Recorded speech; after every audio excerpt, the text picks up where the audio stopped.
YouTube so Sompa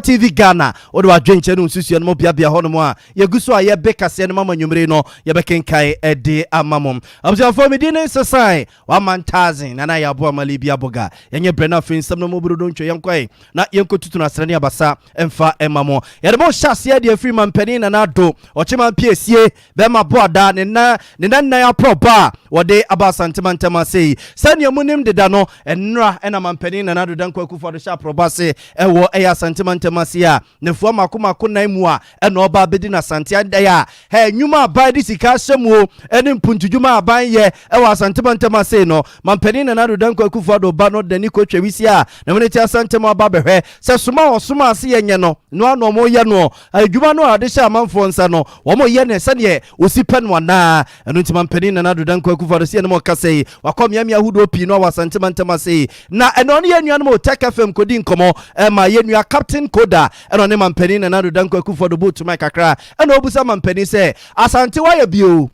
ye bi na ukom pesua bi so a amanfo super ya sam pesua no so no efri yam pontembre so teacher kwa bota bre so 19 kodo ho a na me kwa afia ko bi guess na me ye guess SP wo hoi wo mato aba ma MPP abesi ne na de bako a omusu hu pa eyo mo kwan sam pesua ya ye ka wanse me hu bako eye manson kwanta ene manso dubia baton pesua so okokwa abiri East baton pesua so a emma omode ma MPP amanyoko no 2020 elections ye twamunyi na nya asem kito no ntino Captain Koda busa mampani se anyam bia sansemi wate ana no wate a ede ade no wakade afa na mampani na nado dan kwaku fori na no se wono no wontimi mfoso obi so wo ya ne se an yenye ne kwan ma no na kwan atete apans ma wiwe se amako no edu nti wonto aba no wonto man MPP amanyoko no a mampani na nado dan kwaku fori se wontimi nsechire enkwa yire obi chinchine nchina se wonkoto aba mama emma wono mampani na nado dan kwaku fori MPP amanyoko no bebi obeto akobia etoji wono a mampani na nado dan kwaku fori yenkoti anu yi a wodema yenuanu mu Tech FM so no problem you do it. I'm saying people make those kind of threats. Me, they don't frighten me. Okay. Somebody votes for you, somebody supports you, it's because they want you to do things for them. I understand that. There's no need for people to go to my say. And I don't know why I was of course, the mayor. About to decide over to my NDC. I was a man, Obi so and in teams baby. And they are the important thing is that we have a responsibility. I understand the responsibility and we will deal with it. Abusua for Rama Dani Ranwa na seno mampani na nado dan kwaku fado wachima PC be mabada na yetene kan we eyen koma oni anuanu mu Tech FM for eboye embra na Captain Koda tie dwam no ne na ebutu mic akana na wobusa no se kwabri isifo asu manson kwanta fo so gusu esu na ukọ oreku adu susu hono mu a enyenyenyenyenyenyenye na sampesu yesu no wo moto aba MPP amanyuko nyende o mampani wo yo modenie na mampani chese so mo so mo kwa nyenjine so mo MPP amanyoko bie wa ontimi forso wonum de mum wo hyepo se adwuma bia wo se na baye ema adehye a wo mo kwa biri East adehye wo mo manso kwanta manso dubia ede ko reku adum pesua no so nyina no wo munya no so mfaso no wo beye ne dodo yeguso wo mampani na nado dan kwaku fado ne nkomunum na nkomo ne koso no a ene yebusa mampani se de amanfo so wo musu a ene se yeso afo sikasa no ntoto so yerwa kenofuri atana se ne mono nkoye mono mapapa bia ntebeye mampani na nadwe eka yi na dia enka ebeboa kwan bi so amane ma totoye ena mampani na nado dan kwaku fado yi Captain Koda no se ono wonhye da hu emfaso papa bia oman na ede bebreye se oyi kenofuri ata edi se soafo a owesika sam ene ne ntotoye so a yenkwa na mampani na nado dan kwaku fado bra yebusa ne kenofuri ata wansem ene so obeyi na die anase wonyi na die no yi na die a emfaso ede be ma omayi ne se ne mampani eyi ano no yenko ne yenkutie ne kakra. Under an IMF program, stringent program. This same man was able to manage the affairs of our economy in such a way that the first 4 years of my first term, we were one of the fastest growing economies in the world, an average growth rate of 7% a year. From the beginnings of an IMF program, a program an economy that allowed us to initiate the program Planting for Food and Jobs. So somebody who's been able to do that, nothing so why would I say that? How do I do that? How do I do that? What would be the basis? What is the rationale? So I can say, first time no crowd, no matter now. I'm sorry, I can say repeating my second time. I repeated him for my second time. For me, their performance in my first term was excellent. Let me use that word, excellent. A little difficulty. Abusiaman Penny and Adodan Kwaku for the Watchman PSA Bama Boda and Ochechin Simun to watch us says Yana Ghana for us a referee bay or Kaipa Samra Yatua Banya Ghana Madish Yakoto Santini one Dogodogola German Panacoso Migueli Etua Bama 2016 elections in Moa or Kojina Independence Square 2017 Yana Osayeno Sabreno one in impending for Nina Swa for Baye and to Tiomidi Guakum and Shishomidi Guakum in Yamo de Bayeno and I'm so many Jina Brani. Ama IMF wani ya wano ye frim na saa nyumani nyina upo bia waye ya eye kano for ya ne amanfo so wonyi na die no wonde ohunu se papa no na dwuma ye nso na dwuma ya so ni pa na ne wiase bibi na aba besinse wiem ana akofa sa ho kire wo yaba na ogide wa rehye mu sane ma omoye no enche Ghana ma de hye ye be frim ampani na adodan kwakufu do nsem a oka edefa ne sofo a owesikasem no ntoto ye ho enonom ye guso de mu osikasem mampani na adodan kwakufu de kasai Edi first kasem ho eni ebusan se de ye nyina de yenim bedwasre de se Ghana ye hwe kosi kokko kosi broni hwententen IMF fofo anim so mo na beba be so sikasem no ntutu amodi amayema ne makoye na obua ne se nie na mampedi na adodan kwakufu de kire se oh my Ghana we nya mre di kan a ye ko ne ye de ho akwakofa ma IMF yakwa IMF a akwa IMF akwa no kama mansi ati asese ono no pensu IMF ye kono ono no de ene muda hopa ono no de ene obie ni wo mu bie enkobo mo ne IMF mpanimfo die frida wo mo hyase so mo twetwe nkomo ni nyina no Ghana ma de hye nyina ni tuam emrase ojafo bam na wo mo kasa ede fasi kasa no ntutu won so ebam na bam mpanimfo bam na o mo ne Ghana ma de hye ne adwadefo edi nkomo wo so no nko ane penso na IMF aye koi emuda hono a o mo emfa bibia nsie Ghana for mampani na adodan kwakufu da IMF kono enso so ho anu ya wode emaye ni the program here in Ghana says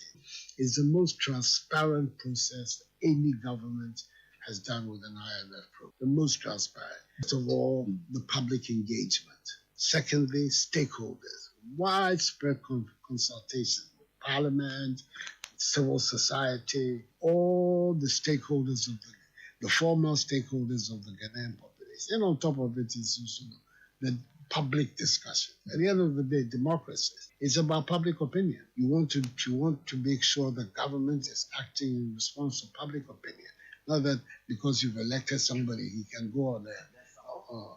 a trajectory all of his own. I'm not focusing on good. It's yeah, because you know, now so there were no out to form now and also so to me now the process I'm making 2015 IMF program this has not been the case this time. Good. It has been a lot of public involvement input into the program and I'm hoping as a result what will come out finally with the fund though is something that the people of Ghana can get behind and support so that we can go ahead. I was on former penny na adodan kwakufu do ne yetene kan we yemra na ye busa no IMF aye ko enkoma ye didie sika ye hwe ni mu se IMF fo de bedum maye ne ye de atototo ne mama ye sika se magina brane ana na oche so my Ghana bakosemu no we ye bem predunum ana se mpredu nso dunsiam ne ya my Ghana ye ko IMF fo ne akwakobo mu punum so meboa yen no penso IMF aye ko yi emu da hopa onfa bibia yinta Ghana fo enfa bibia nsie Ghana for whom and come on Mudi Yanano, Brown and so far, or Sikasano and Tutu so Babon Tibe Chichim, I'm a Ghana Madisha who bebia, Yakwakodo, IMF Uncomunumu, in Tonio Betimas Chaka say, one no dear way, and a Imuda Hopa, Yenfe Bibia, NC Ghana for. Now, and watch a free Sikasano, and a bar gala, Mamani Chasam Penin and Andrew Danko for any papa, then ya bede papa, and the Bidia Sojan Kasami Kradia Wanania, was sequent Biaso, one fra Kunyaso 2024, no, my Ghana Yensu, Yensase, Yenfudie, Yakwaya Hodo, Yetima Bohum Paya, Yanko Kase Julian Ponyan Krumpomba Yadomoa, or Hatamunum Committee, Ototrobon Soto, Soba, Yobotan Timua, what did you for Dunum Committee Matata, Edisika Dumi Assassina Sintino, Quem Biaso, Sapa Pasea Bonimu, Yebetu near the Asayansu, Yebetu near the Asayans, Yebetu, Nakwaya Hodo, Yakwako sending na, Wabra Quaya no so say ya, not as any of Tias Assis or now Unkwana, Tiane so etie, Anuntiman Peniba, Kumasin and Anum Beshiae, and Umbedin Comosre Wunum, Sans Assassin, the Adudo no Ananum, Monsamna war, one more Heswo, 80% the Adamabum, 20% pet, and a man Pedin and Adu Danko for the Meheso, Mr. Madama, because to your form, Sadan Sem the Summa was same pacho, Mikutamin Sem and Chokosian and no Momwame, Nagalani in Twasie, and watching on any DCs, Shia, and no catcher so catcher play, and your prefer. So DC, I bet you, Kuano, and then ye, one Katakata Bibiasu, or Bersemra, and nobody Palma, Nanu Krano, Yatesa Yadanswa, where DC was from one, or coding come far Galam say one, and pending for your investigations or hono, Mampeni, Abana Pebiatna, one or two babies won't call, na, Yan Insemumu, and Shishimu, and a Mampeni chases Abraway, and she saw dear Guacum, and a prime no de bano. Ah, Combiaso, a befa, Galam say ye bidisum kunim. Let me mention you, Yending Kuboso, Minumi also, a BBS SME, Sapasia, Nababi Sekunano, Ninsha, Manu year. Galam say no there. Yesterday, Konongo, now Minister for Sanitation and Water Resources. I know the car, Galam say one do. Konongo, Galam say now 1 year on. Amanabani said, and then the cost of producing water by Ghana Water Company has gone up from what was before 7,000 cedis per day. Wow. To 80,000 cedis a day. 7,000 to 80,000. Because of the pollution of the water bodies. See. Over there. And therefore, all the chemicals and all the processing that you have to do to be able to get decent water out of the process. I mean, it's a small little indication how costly this galamsey is to our national. Obviously, man penny na ado dankwa kufuwa do nensam awka edifa galamse ho kakra eno no se yensensi fom ye ninkuko da galamse ntimi ni yesunkunim da kwan bia so sa plan we ya wode ba no kwan bia so my Ghana galamse ye bedi sunkunim na yensuo yensase yemfude yetima bo ho ban yenkwese bia dachi bi no enchirima eba bebo ye tiri so se ye ne anhwe ye man so eyi abusuane yankwa ma no so na yeni ekoti ebese for professional concern mampani ba ye ene be bia owura bia odinachi ene ne ko kwamredu yene ne nkodi nkomo anopa nim se mampani koi ema ajagefo atena ye wo komase emro chia omasie mampani ko bia no otisi komase adum eko komase central market adwuma contractors ne ye no okokohwe ko ketia kakra eko konfono cha ban ya sabia yatesa nadwi oto ase okoe deni kwamredu ma joy Boyan komo yase mo ne mampani woto ase na boyemu an yo Libya mamendo wase said e wadi kan e dia tudwa no e fa ne mampani afrobo a wo bai wa santimantem ha ya ni na ye wa nkase wani masam awie wo kan bi edigu mu no ya ka wuja ma ye se yenso etwa so na yemfiri kumasi kedetia ene ne konfa na chi ayelsabia ho na yentwa so enko etwase na Libya said ya nyoma titi no omampani kodu twanse bra ye nyina ye pechi kakra na ene dwedi awodie no ye nyina ne kodu ho no yakọ ne dwedata na mperifo abo ade twen omampani sanse na ebọhye ene ade ede omanimu a omo nyina anim se kwan bia so no omampani ebebia no dia momoma aye adwuma ewo oman mu ene pesa no so no eba so sa omampani ema ni nyina no ebra mpenifo na nanom etena ase na dwedie ne koso omampani esore gina paso na anumu na wobo nananom aba so sɛ wa ama mpo dia ayɛ ni so kɛseɛ paa ɛwɔ hɔ ne sɛ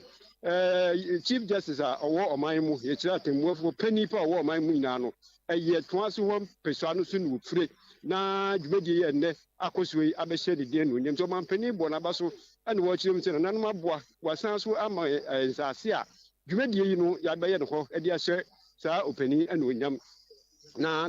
ɔmampanin wie wei no nyinaa no ɛyɛ ade a ansa na ɔmampanin mpo bɛka no deɛ na kyerɛ sɛ nana toa ase nana yam edi kan akasa na anumu ɛna na ɔde adesrɛdeɛ de to ɔmampanin anim sɛ nka bɛyɛ a ɛsiane sɛ dwumadie a wayɛ de ahyɛ chief justice anuonyam no bɛtumi a nka yɛ magistrate court yi deɛ nka wɔmpɛgyam ma no nkɔyɛ high court mpo na nka ɛmfa nhyɛ no anuonyam ɛwɔ hɔ nanso ɔmampanin atwerɛ to no krataa sɛ mmerepa mu no wei deɛ kwan sɛ na nhyehyɛ no edi kan ɛni nti no wei no yɛbɛhwɛ sɛ mmerepa mu bia na wɔbɛtumi apɛgyam ama no akɔyɛ saa ne berɛ ne nkrabea ɛna bɛtumi akyɛ nti libia sɛdeɛ nnɛ ɔmampanin akyinkyini asantemantam ha na dwumadie a wɔdiiɛ na ne ntoasoɔ nyinaa kɔwie ɛwɔ toase mpɔtam hɔ no dwumadie nyinaa saa bere abɛwie a yɛadan yɛni de ahwɛ ɔmase mmɔnten so a ɔmampanin saa bere no aka no ne dwumadie baako a wɔne mpanimfoɔ a wɔwɔ MPP amanyɔ kurom twitwa wuro bɛkɔ akɔhyia mu na afei ɔmadi wɔn dwuma sɛdeɛ ɛbɛyɛ a anaa nkɔmmɔdi a ɛdɛ wɔn anim wɔn bɛtoatoa no ne nyinaa no ɛbɛtumi akɔ so pɛpɛpɛ nti saa bere a mekɛsɛ deɛ ɛnyinaa yɛde ani ahwɛ kumase abɔnten so a ɔmampanin ne n'apamfo deɛ aka no ɔmo kɔ akɔhyia na afei nnwendwene ho a ɔde bɛto wɔn anim na wɔn nso de bɛto n'anim no ɛne nyinaa atumi aba so saa bere a mekɛsɛ deɛ libia yɛbɛgya yi na nyankopɔn yɛ adoma ne gyiri sɛ ɔmampanin ne dwumadie no ɛnam sɛ ɛkyena ɛne ne ntoasoɔ nyinaa no radio no bɛkɔ so wɔ ne nti no aha ɛne yɛde bɛsi na yɛhu yɛ nyankopɔn yɛ adom a ɛkyena nso ɔmampanin ɛbɛfa mu na nyinaa no yɛdi akyira ma asanteman yɛhunu mepa a ɔmampanin ba asanteman ntam hɔ a ɔbɛyɛɛyɛ na deɛ ɔde kɔwie no nyinaa no yɛde bɛsi ha no libia na kwame mo fa adum fa central market ɛfa keetia no na ɛwɔ te sɛ libia wohwɛ central market ɛne aduma nipa ne mu fa deɛ kama yɛ sɛ na ɛsebɔ ɛna na ɔmo bɔ ɛde hyɛ ɔmampanin nanso woyɛ den a sabe nkyene ntumi nkamfo no ɛnyɛ den ase a nkatebɔne baako bi bɛtumi afiri mu wohwɛ nipa no bi mu a ɛnam nneɛma mu a yɛde kakra nti ebinom anim ayɛ bosabosa na ɔmo kyerɛ sɛ ɔmampanin ɛmo mmɔden sɛ ɔbɛkeka no ho na nneɛma ɛyɛ ade nsɛmu ɛwɔ ɔman mu kyerɛ asantemantam mu akora no amanfoɔ ɛyɛ nneɛma ɛyɛ ade nsɛmu nti ɔmampanin ɛnkeka ne ho kakraa sɛdeɛ bɛyɛ a dwumadi a wɔredie no na nkyerɛ nyina ne mmoa nyinaa kyerɛ sɛ Ghana ha no wɔbɛtumi apagya ama no adi gyina pɛn bi deɛ ɛbɛtumi akɔ anim na ɔmampanin ɛnkeka ne ho nti sɛbɔ no deɛ ɛfa ɛbɔ ɛna dododo nso ɛkyerɛ sɛ ɔmampanin ɛnkeka ne ho kakra wɔ ne dwumadie mu libia okay ɛna kwame yi yɛsi wɔ kɔkɔmfa no kye so yɛsi abrosan bi no a na anwe ne sisi wɔnom so no wɔkɔhwɛ no so wɔasɛm na te sɛ yo libia mami nka ne sɛ bra yɛkɔduru kɔmfa no kyerɛ yɛ sɛ bio ɛdan a na wura ɛkyampɔn esisi hɔ na nka ɔmampanin yɛ n'adwene sɛ wɔtoa so a na hoɔden ne ne tebea ne ntumi nkɔ anim a ɛnam so ma odwiri gu yi a saa bere no wayɛ no foforɔ koraa no ne sɛ bi wokɔhwɛ ne gyina pɛ no aduru no a libia ɛkɔ anim yie paa na adeɛ baako nso so a na ɛni ka hɔ no sɛ adwumayɛfo a wɔn ankasa ɛyɛ adwuma no koraa no osebɔ ɛne anigye a na wɔde ɛde ɔmampanin nso kyerɛ sɛ ɔmampanin no atumi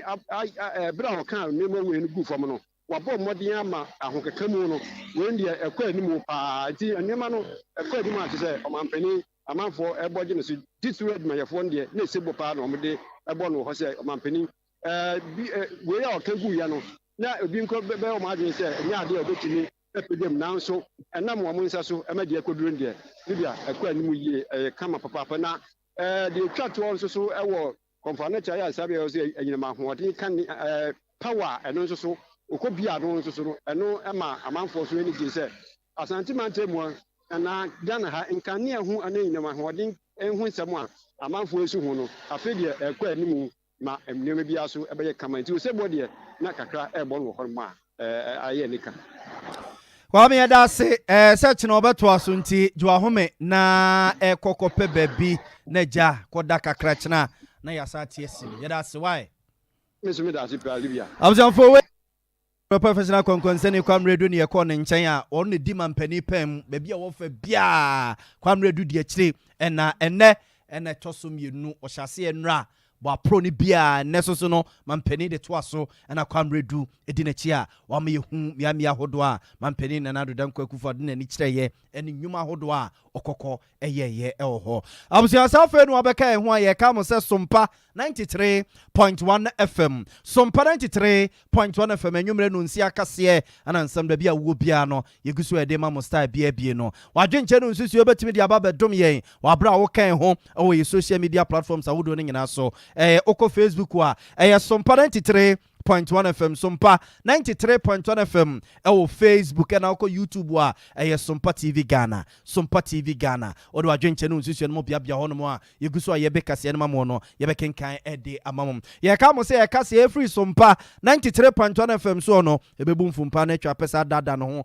chia akwakofa Sompa 98.9 FM so sunyan ene ne nkwado Sompa 98.9 FM so sunyan ene ne nkwado mamentoa so na menkomanim na si ana mo kase entete abato Sompa FM nsem twefo apon so chese adwumayfo a omo ye adwuma we yesu apon so apa hudo num titiru ene ne ye hye aban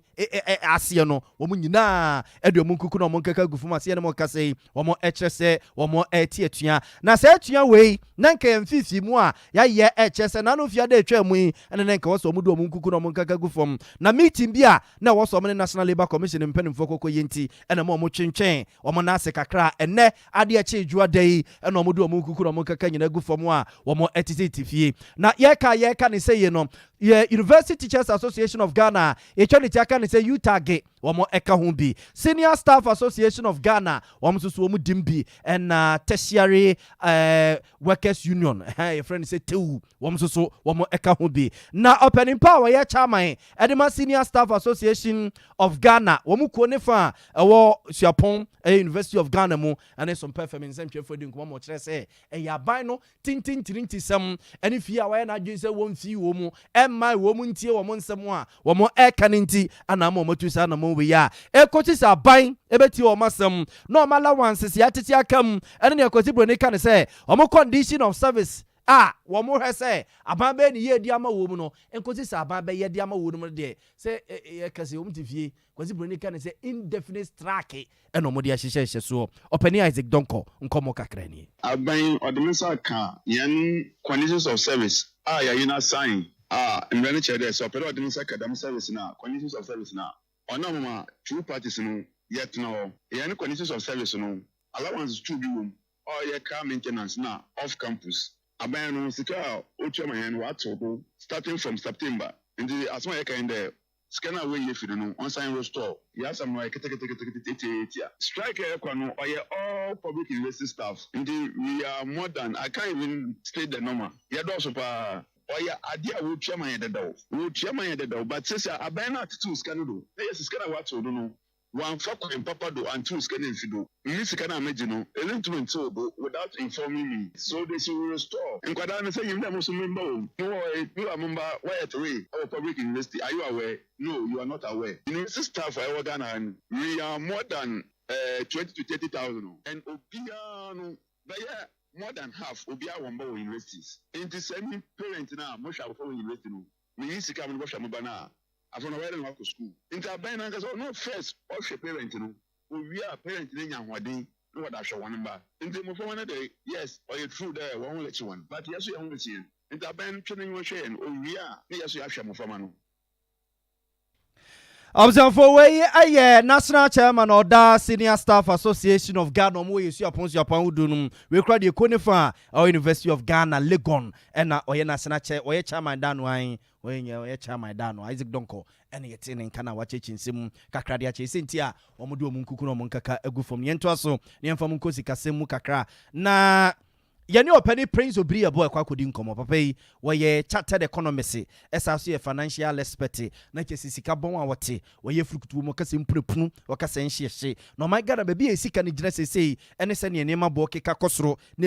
ehuri ti se na nwumre ya yene mo kase petro ekeka ko 1 gallon ekeka ko 60 Ghana cedis ena eye diesel so ene nambe eye 72 se 79 cedis se de che se 1 gallon asem no ene ebusa se enti yesika pa yesika yi ede ade ne yenye no na enya hoden enya na papa bi agina so embase koba se bi one dollar na ekwa kokko a wotimne ne de sie ni ekoba se bi one dollar no anase pounds ne de ekwa kosie ni a wotime de nisu nkunim ye ne opani Prince Obriabo a eni hu nkomo aben pa o sikasem ene ne ntotie ho Prince Majoy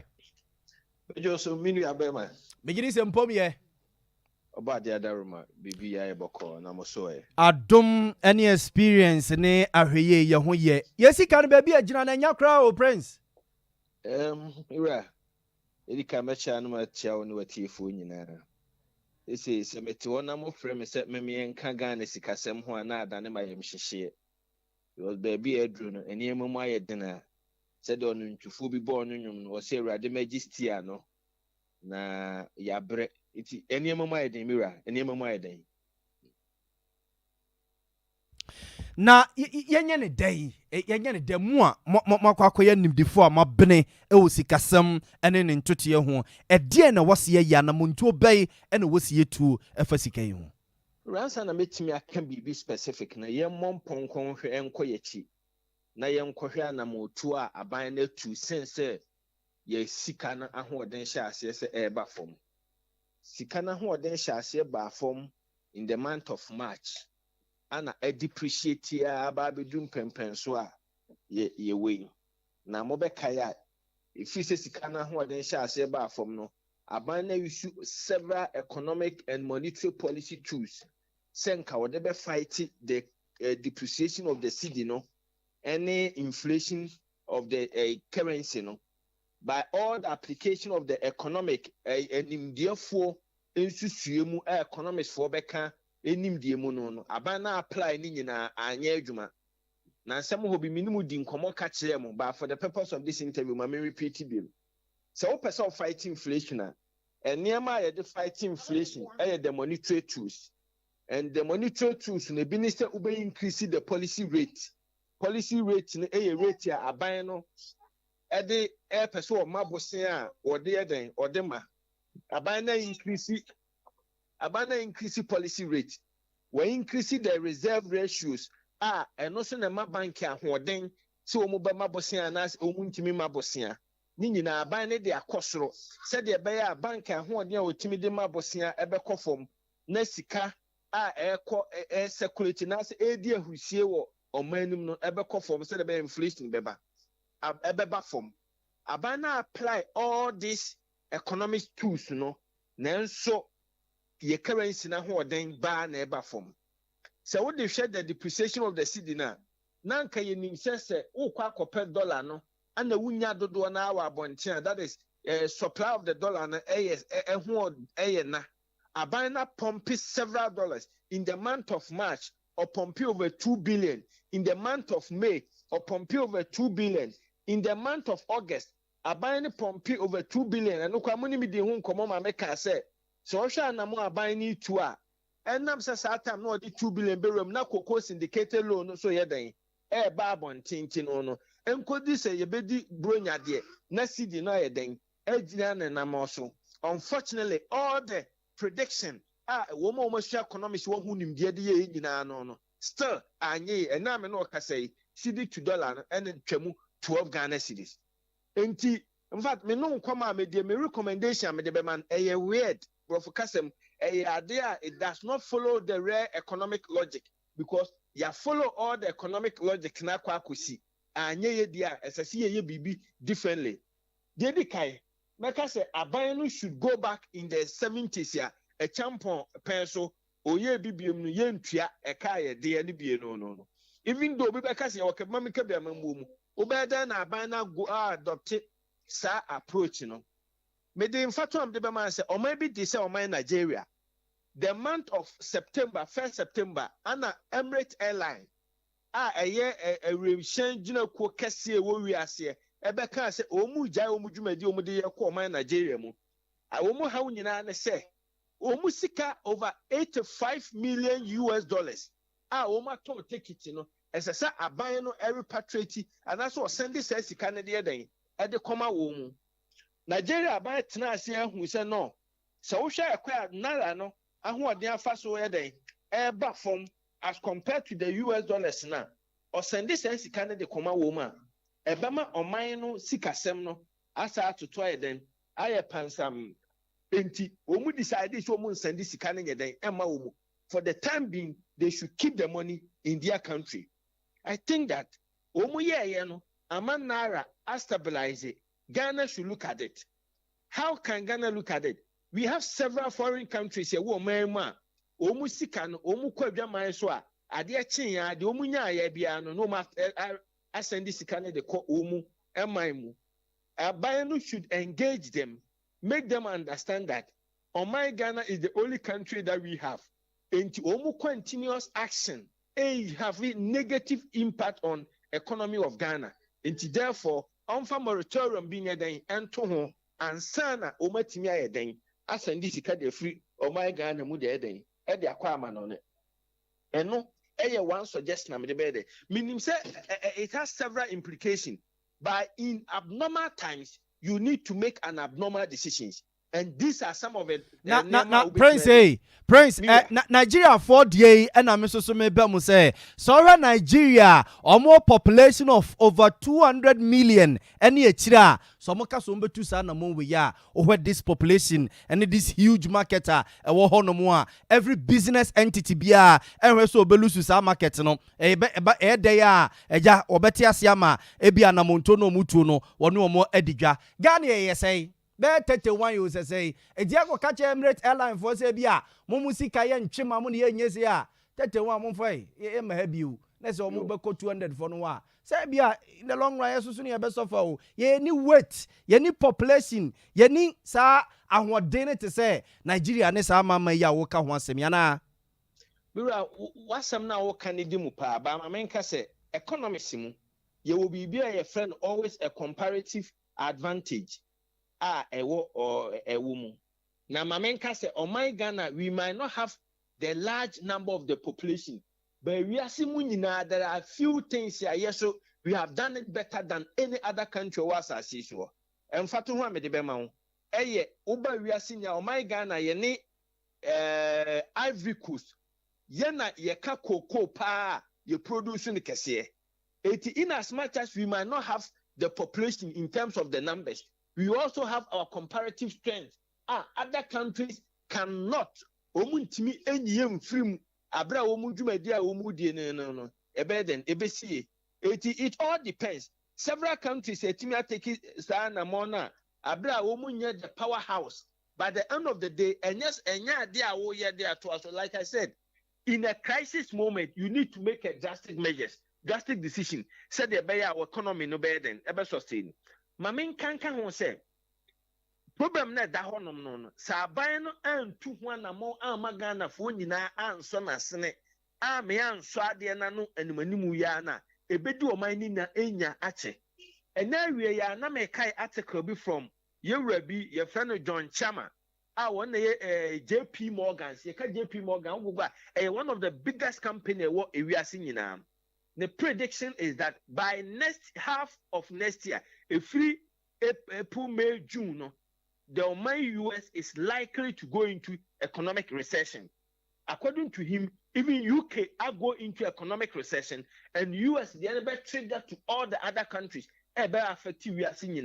So if the US, the UK, and all the big countries, is going to go through this kind of challenges, or maybe anyone or Babama or Bosnia. Or baby,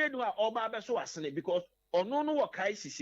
So the government must, as soon as practicable, look out for homegrown policies. You bet me there then. Yeah, they are solving our problem. No. Mamin Fanka was say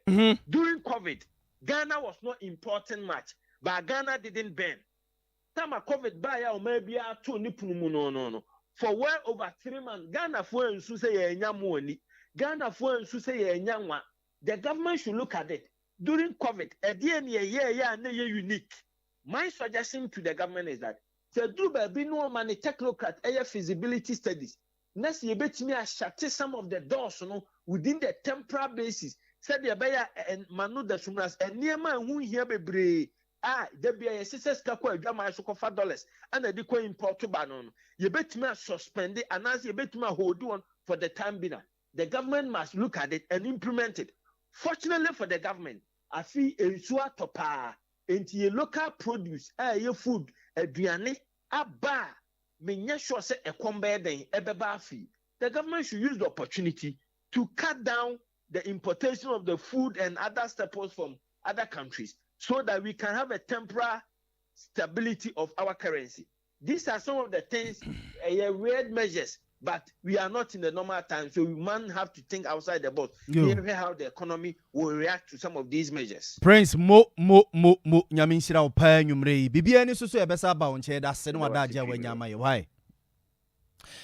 for Prince Obri Yeboah ne na kwakwedi nkomo no kwesi brene kan se we chartered economy sesa so financial expert ya ebesika sam no ntutu mu awabene mu pa wakase mpunepu no kase nhye sika bone a wote ene ne kodi hu nkomo no ne yegusu agina ye dollar we kra de yesi di numum ene dollar ne ntokwa ne pounds ne euros no ntokwa na wo mo eko no no my god essence yesika na kwakwa bibi nti no and am so opani bi a wabene ewo hone de hu nsensem kire se petrol bro no a enra efi na no memenda kwasia dade ache dwade ya hu se epeja no wo se nye bibia enye se bia wiase dwaman so no enfom ngo no ede kwa dwaman so akwakoto ntone no wayere ni ade no ebo na peja huhu bia ni na mom yesika sidi no a enya na mom papa bi nyina so no a dollar na mana ye doll euro no so mana ye euro bi na pounds na pampa na amana akwakoto kwa yemu no eno na amana basa wo se yesidi ni nya wode kakra amatimi ne dollar ne pounds no ene euros na gina kakra bia wayere no ne bo no ebeba fompa opani kojo poku eye pani bi a wabene ewa honani ho nsensem sabre kra de na ni abere sakrodom ene bedi enso jankasa amre kra de wanane ade a so ope president yedi eno ntetu ani ne esi ani fo wampipi amanyoku num emfatumi mano no mehim franka efma amanyoku nti petrol boy ya tutun no yo bi a wabene ewa ho nsensem mu no na Sompa FM nsem twefu bopine no a wo chese yesika no a ena akofa we nyina bana petrol no wiase adwama so ne bo nche da nya den sa Diama petrol boy could do the dear Bruno, Amanone Bona Sati, Sankosro, the Fan Gun of Fan on the battle. And no, say, Oma from upper countries, Oma, a produce Fango Bo, and Oma, a Jimmy Fango, Oma production, international market, so in Jama, we are see Amanone Fango Bon, Kosro, and Sana, ye has no $60 million, and also and about window petrol board air cost. How and I developed a dollar for a million went to a catch. You want to be by meeting here, but maybe a young can you move everything can you do? Say, you talk fango a dollar, now they are bad as this and see more. Then we are now see the middle week, you know, obviously, no, I have a price, you know. And you are no man by meeting here, I must see the number of the bus on the end of the bar, even I can't Tempenso you will immediate. You mean the abandon ya family, but how are the problem? Awza for penny kojo poku de yete nka no yobi a wabene wa hone de ho nsensem ba nti petrol bo na epeja bebiribe no ene ne kokodi nkoma wo kire se dwama so no hyeda nya hu bia na so yisika no a eni ahoden papa bia no ena akofa wedi mu nyina basa no yemfa dollar no ene yesika ho nsensem no enkonkon ha se na busuafo yemfa mu kokua yo mu nsensem kakra na ye nananom akuafo a omote mpenten kwate hasuo ye bro mo mogene hwase ye benya koko na ya bo na ya hata na ya kote ye chese ye dia kwa dwama so akwakoto ma ye nyen sika dia bebo my Ghana ho bra no wo mo Gambia number 1 ya ewo Sutifi North abato mpesua so ewo hafumantem no mu sre empenimfo titiru ene osoafo a oho ye kwa yo ho nsensem so ntwe na ni mehwe wuru mo na mo se emua bi ne yade bi atie so mu koko no so wo no mo a hia ena hye wo mu koko na se a omo besre empenimfo so mu ntwe omani no mehwe wo mu kakra na se de ata mehye wo mu koko ni nyina ena yade no ese ne sa no Go for any day, apro so afida so ni apro almost mo ya dudun so ya reba kura ye hu adun ni gusu okura ampo ya asem efu ya apro mu gu ba ko pe ye ngu nkan ho bi diri nyina apro na me sire senka aban mo ye hu bibi anya ne duru abema ya gusu apro no badia omo mo ya sa kwan so ne sa dia ye betini de ni egu bi kura gu be mpre mi ansa mpre na afi na egu ba ko ba dia ne subi ye ti ba ko na no ma ye ti wo fan ye ni sika ene ye ti no fa wo sika na otu ha no makope ho aduru aba no ni sika de na wo ye na se hwesa na se kwa ka ne abo first na de ma ye mi egu you say they see am for my wo ma bi gwa mai egu nso so ba ko pe ne egu du kura bi ho ne egu ban ne ye mwa so wo boy be busumi firi busumi na ni num num anka nya aduru a ne ha chi egu a ko fom se bosome wɔtwe ana nkɔnu a megye sɛ ka bɛba koraa bɛsusu sɛ ɛmporɔ saa nam sɛ adwo no ka akyire nti no ama ewurom a wogu kora ɛnyɛ dɛ yɛnkɔ nti ne nyinaa ante na ma kokoo aporɔ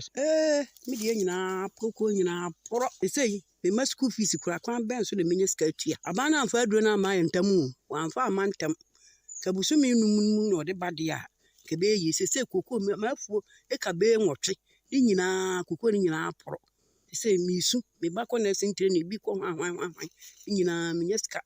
mfa ma wɔ mu nti mesrɛ aban sɛ mesrɛ no ala bosome num wɔn starting fa aduro no mmara Brahafo region a kura yɛfrɛ no Gambia number 1 deɛ wɔmmrɛ mu mɛhwɛ obiara kɔkɔ aporɔ obi esu yɛnsɛ gu iti ɛsrɛ aban sɛ mesrɛ no kotodwe pa akyɛw wɔmfa aduro no mmra bosome num aduro mo de baayɛ no wɔn agu me deɛ so baako pɛ deɛ aka nyina menim baabi aduro no faayɛ nti mesrɛ aban sɛ mesrɛ no arɔ ɔnyɛ madom meyɛ baa mene kunu mene mpena me kunu awu nkora bebree gu me so nti ateteɛ ne wɔhaw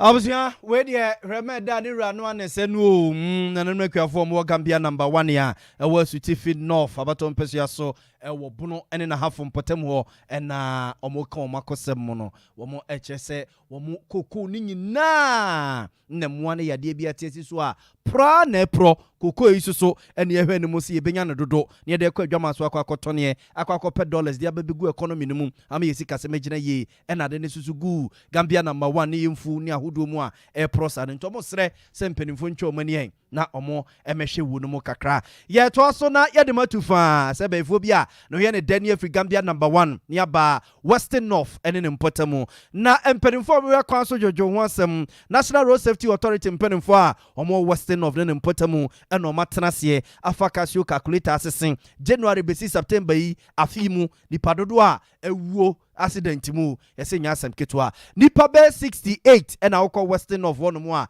yese wo mo enam accident mu ahwere wo mu nkwa ya emu 26 eye wo mu a wo mo kofa trotro Tezin kwesi brone kan se commercial vehicle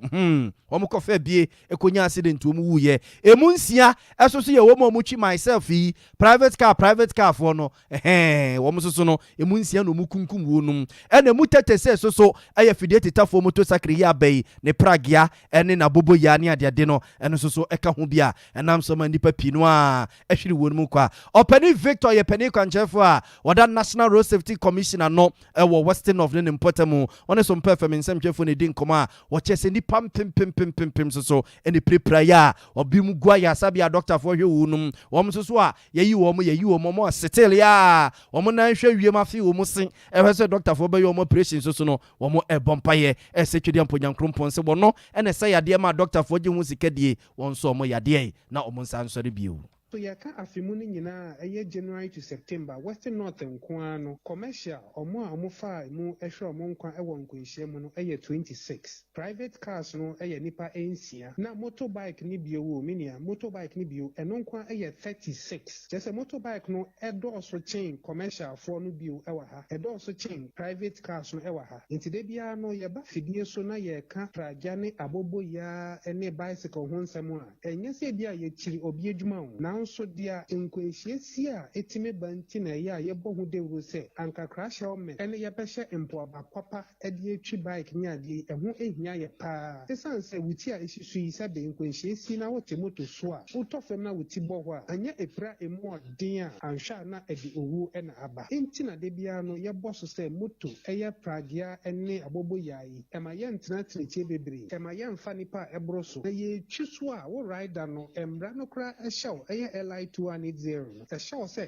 utimi ehye crash helmet ehye empabwa papa ehye shenga ni ni part ni ade ansana ubetu awe na so yenyina ye ni tia de ekoso ewo Western North aha no na ye hwe omo prepare ewo Western North nkwana January to September no provisional figures no eye 297 ekeka ko almost 300 omo no ebi no wo ho a ye twa omo nan obi wo ho a ontimi enko ne dwuma so bio esanse wheelchair e na o se otene na ye ka omo egu na ye ka ne nyinaa bɔ mu a males ɛyɛ mmarima no first 3 months no mmarima ewu ɛwɔ western north nkwa no ɛyɛ 55 na ye nua mmaa no ɛyɛ nipa 13 nti yɛsrɛ road safety ne deɛ stay alive dwumadie no de bia yɛka sɛ deɛ di kan ne sɛ yɛn nyinaa yɛbɛfa road safety sɛ ɛyɛ yasɛdeɛ yɛbɛyɛ deɛ ɛsɛ fata yɛnkɔno nom ndribɔne ɛne asra ne nsa bi a aba so nsa ne deɛ mesrɛ mentimi mbo nsa no wobɛnom a ɛmfa ntwihyɛn anaa moto anaa prage anaa bi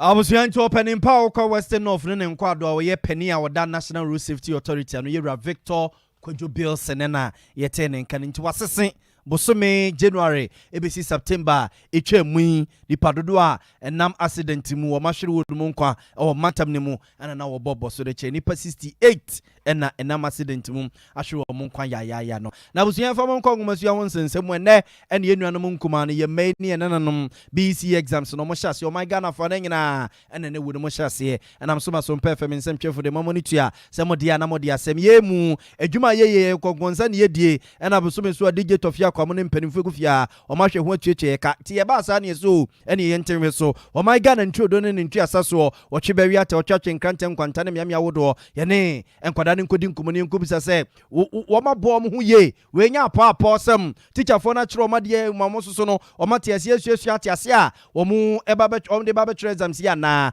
enkwada ne pi no a kire se o we kura de ketua bi kire first no wi no mu se o se wo mo moko no ene wo mu exams ya teacher fo de mo test ne ade any homework no dodo no a ebebe mu a omo cheso mo bete ne 10 kwada ne bi ene yendi nkomo a yenti wu. The question was not too hard. Try our best and we write what we know. And we hope the examiners are going to help us so that they are going to mark it well for us. So everything was. But the issue in our by now. And some of my teachers will can say BC in Emre Chamokna tuning in I no credit. Because you're calling who say in you be cramping more can I chrono. Teen himself, so we don't know more kinema. And then BC and so being a good grade. You draw an air when she say here because vigilators norm to say a normal teacher, so one tiati. Omum popo yenti ya why home say in teachers into be I man session in I train freely pa. Because said they me feel good pa. Ya ko train den ya am session is I say intro bi da. So omaka che say enye day ba e dey kaka ba enye day sa. No ma dey nine questions nen kaka nti just enye day bi asa. The time we're going to write, we're very scared. Not see you say B said they say intro bi da. Maka na actually but na mo effort but na munya for side because questions no omo dey bro fu be share mo so one because to say maybe like derived. So one dream derived that the brain not but not a small thing machine. So like NF. First paper was good. It was nice. What I was expecting is what came true. So I was able to do it very well. I'm expecting to get A1 in all the subjects. Almost say no or heard him say A1 and ubenya nye A1 ye pan we A1 ya eye max ya wo heard him say nsa beka wo BC exams no a wo mo ehya se bi che so wo mo kode na yam hye wom no mo te first paper no we no mo say na sa DF no mo che mu nwomo num na ese de wadi awi account so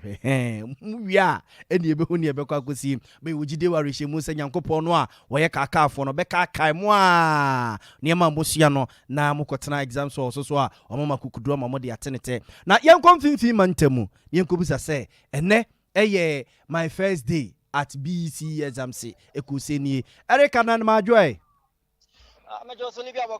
Erika na boy nkomo na nanti mu mfimfin mantem ne mankesi mene ene anuanom nkuma no Costa TBC no ekosenie oye omani mu a me da se sabe pepe na Libya boga se ne odi kan busaye no mpempi na na nsam tro do bi kan say okwa akotro nso hwe mpempi na no wasua de se de nkra na ayem hye kakra be ba san se mpempi na okokotena examination hall a na won hye de nim de ebesi ayem hye wo mu nti no enuanom nkuma ya oka o masem ya ade na dodo na no monim ayebusan na nya asem keto akra na no pe no ye fe man mfimfi man temu na hin kro titru ana aprobo no menka se me de hye so kepus 6 ana share so St Augustine's center sanso ana school bi etewege center ana ade amfante peme honum titiri pa ana mehwe ya mede mani enso ekokosi ye na oba bepie mu fifi mantem hanom nyina student a omo ehwe ejina etimi atro